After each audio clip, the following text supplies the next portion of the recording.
Today we're talking about copper. Copper might just be one of the most slept-on survival tools, both physically and metaphysically. Copper is one of Earth's oldest healing metals.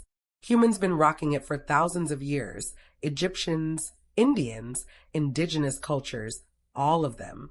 Why? Because copper conducts heat, conducts electricity, and according to metaphysics, it conducts energy.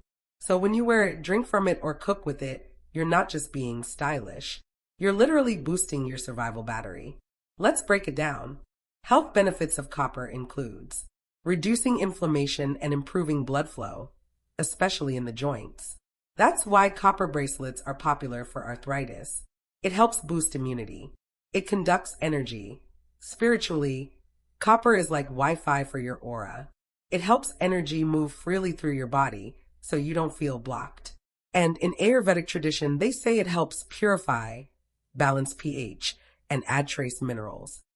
Metaphysical benefits include enhancing intuition, amplifying healing from organite, grounding, meditation, and connecting you to universal frequencies. So in a survival setting, copper ain't just jewelry. It's armor for the soul, a powerful tool for preppers, and a blanket of protection. Survival uses for copper include wire, found in old electronics.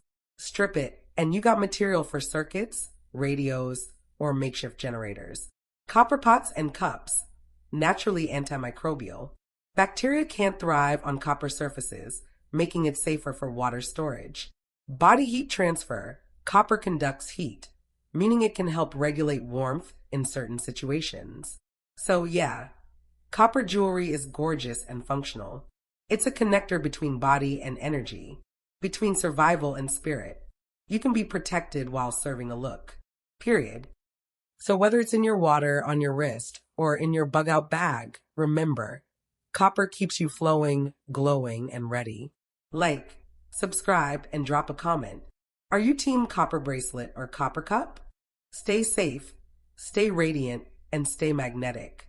Love you, sis.